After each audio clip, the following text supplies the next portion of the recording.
Hi friends, welcome to our channel. ഇന്ന് നമ്മൾ discuss ചെയ്യാൻ പോകുന്നത് സെക്കൻഡ് സെമസ്റ്റർ BEdലെ അസസ്മെൻറ്റ് ഫോർ ലേണിംഗ് എന്ന പേപ്പറിലെ ഒരു ടോപ്പിക്കാണ്. അച്ചീവ്മെൻറ്റ് ടെസ്റ്റ് എന്നാണ് ടോപ്പിക്കിൻ്റെ പേര്. ഇത് അസസ്മെൻറ്റ് ഫോർ ലേണിംഗ് എന്ന സബ്ജക്റ്റിൽ മാത്രമല്ല, ഓപ്ഷണൽ സബ്ജക്റ്റിൻ്റെയും കൂടി ഭാഗമാണ് അച്ചീവ്മെൻറ്റ് ടെസ്റ്റ് എന്ന topic. So friends, if you like my voice notes, please like, share and subscribe to my channel. Thank you.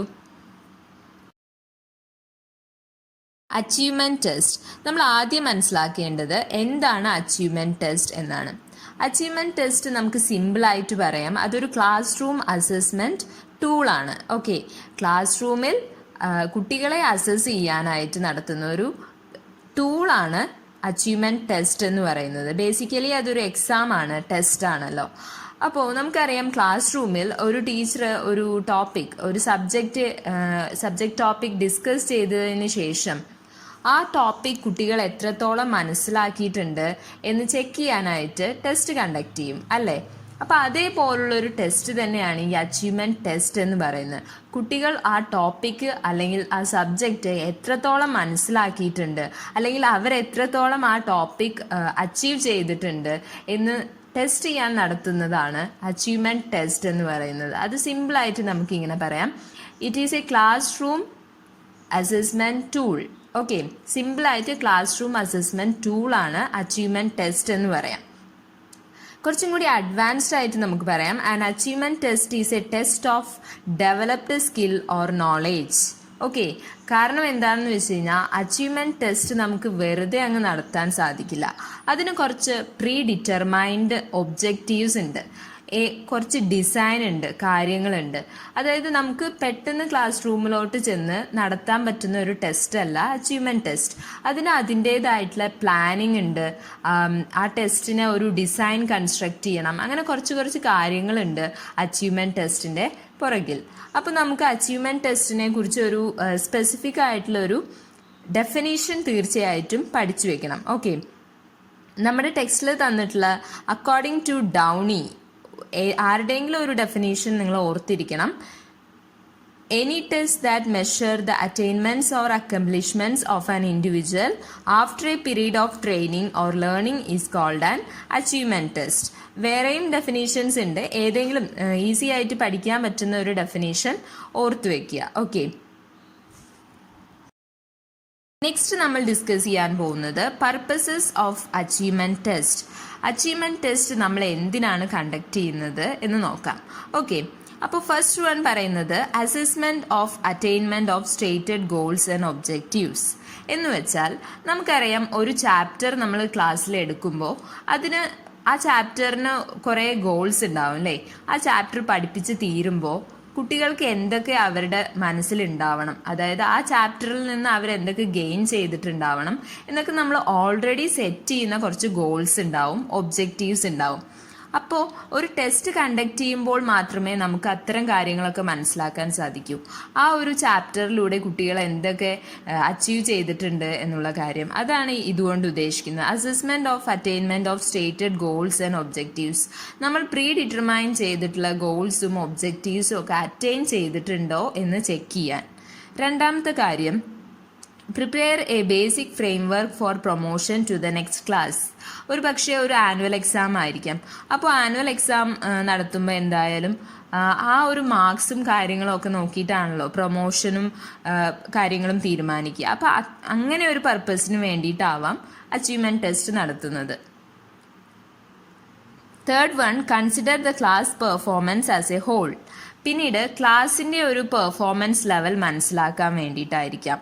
Okay, fourth one, assess each student at entry level and observe his progress through the months. Okay, ആദ്യം മുതൽ അവസാനം വരെയുള്ള progress check ചെയ്യാനായിരിക്കാം ഒരു പക്ഷേ achievement test നടത്തുന്നത്. Fifth one, strategise methods of improving the teaching learning process in the class. പിന്നീട് ഇങ്ങനെ ഒരു ടെസ്റ്റ് നടത്തുമ്പോഴേ അതിൻ്റെ ടീച്ചിങ് ലേണിംഗ് പ്രോസസ്സിൽ എന്തെങ്കിലും ഡ്രോബാക്സ് ഉണ്ടെങ്കിൽ നമുക്കത് തിരുത്താൻ സാധിക്കുകയുള്ളൂ. ഓക്കെ, ചിലപ്പോൾ ആ ഒരു കാര്യത്തിനായിരിക്കാം അച്ചീവ്മെൻറ്റ് ടെസ്റ്റ് നടത്തുന്നത്. പിന്നീട് പറയുന്നത് പ്രൊവൈഡ് മോട്ടിവേഷൻ ടു ദ സ്റ്റുഡൻസിന് മോട്ടിവേഷൻ കൊടുക്കാനായിട്ട്. അതായത് അച്ചീവ്മെൻറ്റ് ടെസ്റ്റ് കഴിഞ്ഞ് റിസൾട്ട് വരുമ്പോൾ നല്ല മാർക്ക് കിട്ടുമ്പോൾ കുട്ടികൾക്ക് ഒന്നും കൂടി പഠിക്കാനുള്ളൊരു റീഇൻഫോഴ്സ്മെൻ്റ് ആണ് കിട്ടുന്നത്. അപ്പോൾ അതൊരു മോട്ടിവേഷൻ തന്നെയാണ്. Identify strengths and weaknesses in A students comprehension of the subject being thought. ഒരു പക്ഷേ റിസൾട്ട് വരുമ്പോൾ ഒരു കുട്ടിക്ക് മോശം മാർക്കായിരിക്കും. അപ്പോൾ അവൻ്റെ വീക്ക്നെസ് മനസ്സിലാക്കാൻ എവിടെയാണ് ഡിഫിക്കൽട്ടായിട്ടുള്ള ഏരിയ എന്നൊക്കെ കണ്ടുപിടിക്കാൻ ഇത്തരം ടെസ്റ്റിന് സാധിക്കും. ഓക്കെ, അപ്പോൾ ഇത്രയാണ് പർപ്പസസ് ഓഫ് അച്ചീവ്മെൻറ്റ് ടെസ്റ്റ്. എന്തിനാണ് അച്ചീവ്മെൻറ്റ് ടെസ്റ്റ് കണ്ടക്ട് ചെയ്യുന്നത് എന്നാണ് നമ്മളിപ്പോൾ ഡിസ്കസ് ചെയ്തത്.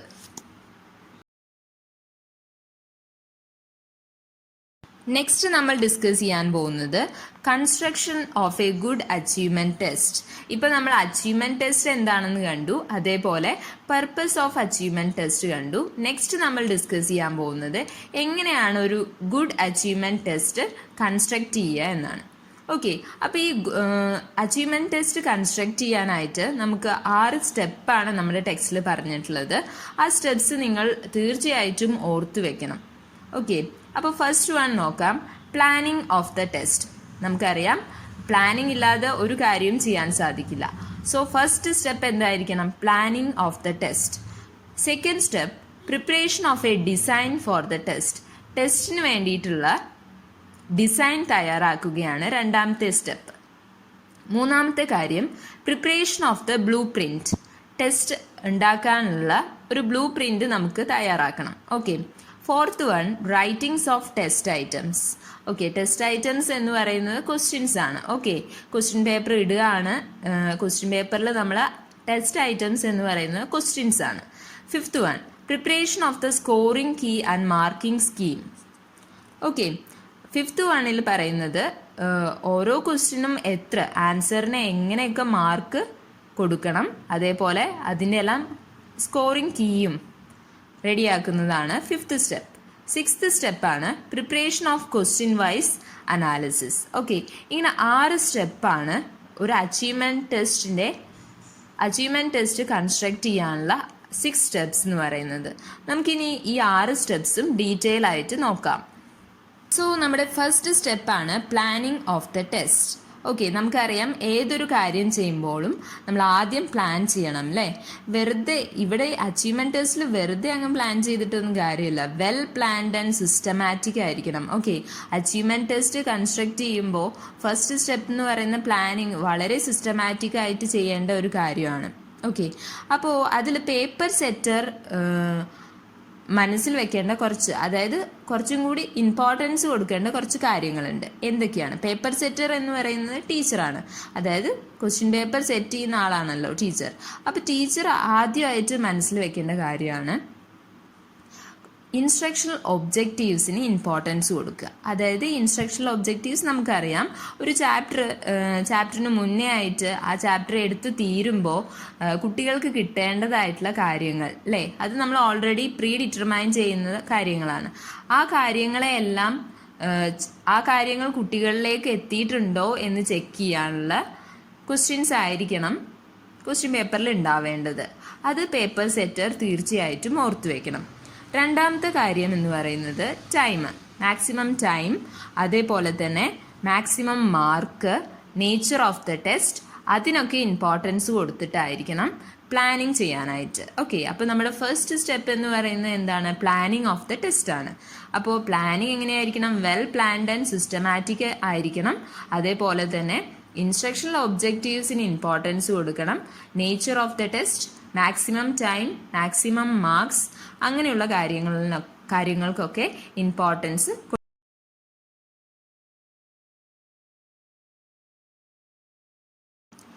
നെക്സ്റ്റ് സ്റ്റെപ്പാണ് preparation of a design for the test. അതായത് രണ്ടാമത്തെ സ്റ്റെപ്പാണ്. ഇവിടെ നമ്മൾ ടെസ്റ്റിന് വേണ്ടിയിട്ടുള്ള ഡിസൈനാണ് തയ്യാറാക്കുന്നത്. ഈ ഡിസൈനിൽ നമ്മൾ ഓർത്തിരിക്കേണ്ട കുറച്ച് ഇമ്പോർട്ടൻ്റ് ആയിട്ടുള്ള കാര്യങ്ങളുണ്ട്. അതായത് learning outcomes, content, form of questions, difficulty levels of items, scheme of options, scheme of sections, ഇങ്ങനെയുള്ള കാര്യങ്ങളൊക്കെ തന്നെ ഇമ്പോർട്ടൻ്റ് ആയിട്ടുള്ള കാര്യമാണ് ഡിസൈൻ കൺസ്ട്രക്ട് ചെയ്യുമ്പോൾ. അപ്പോൾ അതിലെ ഫസ്റ്റ് വൺ നോക്കൂ, വെയിറ്റേജ് ടു കണ്ടന്റ്. അതായത് എന്താണ്, നമ്മൾ ഓരോ ഭാഗത്തു നിന്നും ഓരോ കണ്ടന്റ് ചൂസ് ചെയ്യുമല്ലോ. ആ ചാപ്റ്ററിൽ നിന്ന് ഓരോ കണ്ടന്റ് ചൂസ് ചെയ്യുമ്പോൾ അതിനൊക്കെ എത്ര വെയിറ്റേജ് കൊടുക്കണം, ആ കണ്ടന്റിൽ നിന്ന് ചൂസ് ചെയ്ത് എടുക്കുന്ന ക്വസ്റ്റിന് അല്ലെങ്കിൽ ആ ഭാഗത്തെ കണ്ടന്റിന് എത്ര വെയിറ്റേജ് കൊടുക്കണം എന്ന് തീരുമാനിക്കുന്ന ഭാഗമാണ് weightage to content. Second one, weightage to thinking skills. Okay, അപ്പോൾ തിങ്കിങ് സ്കിൽസ് എന്ന് പറയുമ്പോൾ നമ്മുടെ ഹയർ ഓർഡർ തിങ്കിങ് സ്കിൽസും ഉണ്ട്, ലോവർ ഓർഡർ തിങ്കിങ് സ്കിൽസും ഉണ്ട്. അപ്പോൾ ഇവിടെ നമ്മൾ ശ്രദ്ധിക്കേണ്ടത് 60% ലോവർ ഓർഡർ തിങ്കിങ് സ്കിൽസിന് കൊടുക്കണം. അതേപോലെ തന്നെ 40% വെയിറ്റേജ് ഹയർ ഓർഡർ തിങ്കിങ് സ്കിൽസിനും കൊടുത്തിട്ടായിരിക്കണം ഇവിടെ ഡിസൈൻ തയ്യാറാക്കാനായിട്ട് ഇങ്ങനെയാണ് കൊടുക്കേണ്ടത്. ഓക്കെ, 60% ലോവർ ഓർഡർ തിങ്കിങ് സ്കിൽസും 40% ഹയർ ഓർഡർ തിങ്കിങ് സ്കിൽസും. Okay, next one, weightage to form of questions. Form of questions നമുക്കറിയാം എന്താണ്, objective type, short answer, essay type ഒക്കെ ഇല്ലേ, അതിനൊക്കെ എത്ര വെയിറ്റേജ് കൊടുക്കണം എന്നുള്ളതാണ് weightage to form of questions എന്ന് പറയുന്നത്. Next one, weightage to difficulty level. Okay, difficulty level എങ്ങനെയാണ്, ഈസി, ഡിഫിക്കൽട്ട്, ആവറേജ്, അങ്ങനെയുള്ള കാര്യങ്ങൾക്ക്, അങ്ങനെയുള്ള ക്വസ്റ്റ്യൻസിന് എത്ര വെയിറ്റേജ് കൊടുക്കണം എന്നുള്ള കാര്യമാണ് വെയിറ്റേജ് ടു ഡിഫിക്കൽട്ടി ലെവലിൽ ഡിസ്കസ് ചെയ്യുന്നത്. അടുത്തത് സ്കീം ഓഫ് ഓപ്ഷൻ ആണ്. നമുക്കറിയാം ക്വസ്റ്റ്യൻ പേപ്പേഴ്സിൽ നമ്മൾ കണ്ടിട്ടുണ്ട് അല്ലേ, ചോയ്സസ് ഉണ്ടാവും, ക്വസ്റ്റ്യൻ പേപ്പറിൽ ചോയ്സ് ഉണ്ടാവും. അതേപോലെ തന്നെ എക്സ്റ്റേണൽ ഓപ്ഷനും ഉണ്ടാവും, ഇൻറ്റേർണൽ ഓപ്ഷനും ഉണ്ടാവും. അപ്പോൾ അവിടെ ഇങ്ങനെ ചോയ്സ് കൊടുക്കണോ വേണ്ടയോ അങ്ങനെയൊക്കെ തീരുമാനിക്കില്ല. അതിനാണ് നമ്മൾ സ്കീം ഓഫ് ഓപ്ഷൻ എന്ന് പറയുന്നത്. Okay, next one, scheme of sections.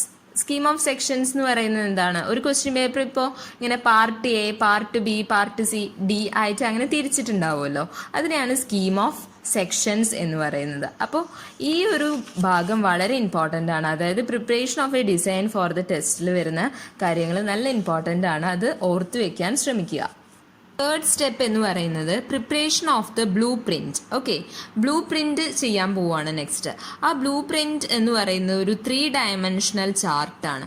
അതിനകത്ത് നോക്കിയാൽ നമുക്ക് കറക്റ്റ് ആയിട്ട് എല്ലാം മനസ്സിലാക്കണം. അതായത് questions objective wise, content wise, form wise, എല്ലാ കാര്യങ്ങളും നമുക്ക് ആ ബ്ലൂ പ്രിന്റിൽ നോക്കിയാൽ തന്നെ മനസ്സിലാവും. അങ്ങനെയുള്ളതായിരിക്കണം നമ്മുടെ ബ്ലൂ പ്രിന്റ് എന്ന് പറയുന്നത്. ഓക്കെ, അപ്പോൾ അതൊരു ഫ്രെയിം വർക്കാണ്, നമ്മുടെ ക്വസ്റ്റ്യൻ പേപ്പറിൻ്റെ ഒരു ഫ്രെയിം വർക്കാണ് എന്ത്, ബ്ലൂ പ്രിന്റ് എന്ന് പറയുന്നത്. ബ്ലൂ പ്രിന്റിൽ നമ്മൾ ഇൻക്ലൂഡ് ചെയ്യേണ്ട കാര്യങ്ങളാണ് നമ്മുടെ ഒബ്ജക്റ്റീവ്സ് ഉണ്ടാവും. അതേപോലെ തന്നെ അതിനകത്ത് മാർക്ക്, പിന്നെ അതേപോലെ നമ്മൾ ചൂസ് ചെയ്ത കണ്ടന്റ് ഉണ്ടായിരിക്കും. അതേപോലെ തന്നെ മാർക്കിംഗ് സ്കീം.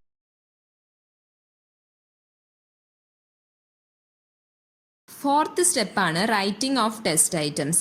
അതായത് നമ്മുടെ ക്വസ്റ്റ്യൻ പേപ്പർ നമ്മൾ കൺസ്ട്രക്ട് ചെയ്യാൻ പോവുകയാണ്. റൈറ്റിംഗ് ഓഫ് ടെസ്റ്റ് ഐറ്റംസ്, അതായത് ക്വസ്റ്റ്യൻ പേപ്പറിലോട്ട് എഴുതാൻ പോവുകയാണ് എന്നർത്ഥം. അതായത് നമുക്കറിയാം ബ്ലൂ പ്രിന്റ് നമുക്ക് വളരെ ക്ലിയർ ആയിട്ടുള്ള ഒരു ഐഡിയ ആണല്ലേ തരുന്നത്. അതിനകത്ത് ഏതൊക്കെ ടോപ്പിക്സ് ചൂസ് ചെയ്തിട്ടുണ്ട്, എത്ര നമ്പർ ഓഫ് ക്വസ്റ്റ്യൻസ് ഉണ്ട്, എത്ര മാർക്ക് ഉണ്ട് ഓരോ ക്വസ്റ്റ്യനും, ഒബ്ജക്റ്റീവ്സ് ക്ലിയർ ആയിട്ട് മെൻഷൻ ചെയ്തിട്ടുണ്ടാവും. അതേപോലെ objective type, short answer, essay type, അങ്ങനെയുള്ള എല്ലാ കാര്യങ്ങളും നമുക്ക് ബ്ലൂ പ്രിന്റിൽ നിന്ന് കിട്ടുമല്ലോ. ആ കാര്യങ്ങൾ, ആ ഒരു റിക്വയർമെൻറ്റ്സ് ഒക്കെ മനസ്സിലാക്കിയിട്ടാണ് ഇനി നമ്മൾ ക്വസ്റ്റ്യൻ ഐറ്റംസ് ഇടാൻ പോകുന്നത്. അപ്പോൾ ആ ക്വസ്റ്റ്യൻ ടെസ്റ്റ് ഐറ്റംസ് എങ്ങനെയായിരിക്കണം എന്ന് വെച്ച് കഴിഞ്ഞാൽ നമുക്കറിയാം ഡിഫിക്കൽട്ടി ലെവലിന് ഇമ്പോർട്ടൻസ് കൊടുത്തിട്ടായിരിക്കണം ക്വസ്റ്റ്യൻസ് ഇടാനായിട്ട്. അതായത് നോർമലി നമുക്കറിയാം ഒരു ഒബ്ജക്റ്റീവ് നോളേജിനേക്കാളും അഡ്വാൻസ്ഡ് ആയിരിക്കും ഏത്, അണ്ടർസ്റ്റാൻഡിങ്, അതിനേക്കാളും കുറച്ച് വലുതായിരിക്കും ആപ്ലിക്കേഷൻ ലെവൽ ക്വസ്റ്റ്യൻസ്. അങ്ങനെയുള്ള കാര്യങ്ങളെല്ലാം കൺസിഡർ ചെയ്തിട്ട് വേണം ഈ ടെസ്റ്റ് ഐറ്റംസ് ഇടാനായിട്ട്. ഓക്കെ, അപ്പോൾ റൈറ്റിംഗ് ഓഫ് ടെസ്റ്റ് ഐറ്റംസ് എന്ന് പറയുന്നത് പ്രിലിമിനറി ഡീറ്റെയിൽസും, name of the examination, title, maximum mark, time, അങ്ങനെ ഇൻസ്ട്രക്ഷൻ, ആൻസറിങ്ങിനുള്ള ഇൻസ്ട്രക്ഷൻ അതെല്ലാം ഇൻക്ലൂഡ് ചെയ്തിട്ട് പിന്നെ ക്വസ്റ്റ്യൻസ് ഓരോന്നായിട്ട് കൊടുക്കുമ്പോൾ നമ്മൾ നോക്കേണ്ട കാര്യങ്ങളാണ് ആ ഡിഫിക്കൽട്ടി ലെവലും കാര്യങ്ങളും എല്ലാം. അപ്പോൾ ഇതിനെയാണ് നമ്മൾ റൈറ്റിംഗ് ഓഫ് ടെസ്റ്റ് ഐറ്റംസ് എന്ന് പറയുന്നത്. 5th സ്റ്റെപ്പാണ് preparation of the scoring key and the marking scheme. അതായത് ക്വസ്റ്റ്യൻ പേപ്പർ സെറ്റ് ചെയ്ത ഉടനെ ചെയ്യേണ്ട കാര്യമാണ് സ്കോറിംഗ് കീയും മാർക്കിംഗ് സ്കീമും സെറ്റ് ചെയ്യുക എന്നുള്ളത്. കാരണം അതിൻ്റെ ഉദ്ദേശം എന്ന് പറയുന്നത് in order to maintain objectivity, അതിലൊരു മാറ്റം വരുത്തരുത്, അത് സ്ട്രിക്റ്റ് ആയിട്ട് തന്നെ ചെയ്യേണ്ട കാര്യമാണ്. ഓക്കെ, സ്കോറിംഗ് കീ ചെയ്യുക, അതേപോലെ തന്നെ മാർക്കിംഗ് സ്കീമും കൊടുക്കുക. അത്രയാണ് ആ 5th സ്റ്റെപ്പിൽ വരുന്ന കാര്യം. ഫൈനൽ സ്റ്റെപ്പാണ് preparation of question wise analysis. ഇങ്ങനെ ചെയ്യുന്നത് എന്തിനാണെന്ന് വെച്ച് കഴിഞ്ഞാൽ in order to avoid all loopholes, അതായത് എല്ലാ തരത്തിലുള്ള മിസ്റ്റേക്സും ഫോൾട്ടും ഇറേഴ്സും ഒക്കെ ഇല്ലാണ്ടാക്കാൻ വേണ്ടിയിട്ടാണ് നമ്മൾ ഈ ഒരു ഫൈനൽ സ്റ്റെപ്പ് ചെയ്യുന്നത്, preparation of question wise analysis എന്ന് പറയുന്നത്. ഇവിടെ എന്താ ചെയ്യുന്നത് വെച്ച് കഴിഞ്ഞാൽ പേപ്പർ സെറ്റർ എന്ത് ചെയ്യും, ഒരു ടേബിൾ കൺസ്ട്രക്ട് ചെയ്യും. ആ ടേബിളിനകത്ത് എല്ലാ കാര്യങ്ങളും ഉണ്ടാവും, ക്വസ്റ്റ്യൻസ് ഉണ്ടാവും. ആ ക്വസ്റ്റ്യൻസിൻ്റെ എവിടെ നിന്ന് എടുത്തു, കണ്ടന്റ് മെൻഷൻ ചെയ്തിട്ടുണ്ടാവും, തിങ്കിങ് സ്കിൽസ് ഉണ്ടാവും, അതായത് ലോട്ട്സ് ആണോ ഹോട്ട്സ് ആണോ എന്നുണ്ടാവും, സ്പെസിഫിക് തിങ്കിങ് സ്കിൽസ് ഉണ്ടാവും, form of questions, mark, estimated time വരെ ഈ ഒരു ടേബിളിനകത്ത് ഉണ്ടാവും. അപ്പോൾ ഈ ഒരു അനാലിസിസ് എന്ന് പറയുന്നത് വളരെ ഹെൽപ്ഫുള്ളാണ്. എവിടെയെങ്കിലും ഇറർ ഉണ്ടോ, മിസ്റ്റേക്ക് ഉണ്ടോ എന്നുള്ള കാര്യങ്ങൾ പെട്ടെന്ന് നമുക്ക് ക്യാച്ച് ചെയ്യാൻ പറ്റും. അങ്ങനെ അഥവാ ഉണ്ടെങ്കിൽ തന്നെ അത് കറക്റ്റ് ചെയ്യാനും സാധിക്കും ഇങ്ങനെ ഒരു ടേബിൾ കൺസ്ട്രക്ട് ചെയ്യുന്നതിലൂടെ. അപ്പോൾ ഫൈനൽ സ്റ്റെപ്പാണ് നമ്മുടെ ഈ preparation of question wise analysis എന്ന് പറയുന്നത്. അപ്പോൾ ഇത്രയും സ്റ്റെപ്സാണ് അച്ചീവ്മെൻറ്റ് ടെസ്റ്റിനുള്ളത്.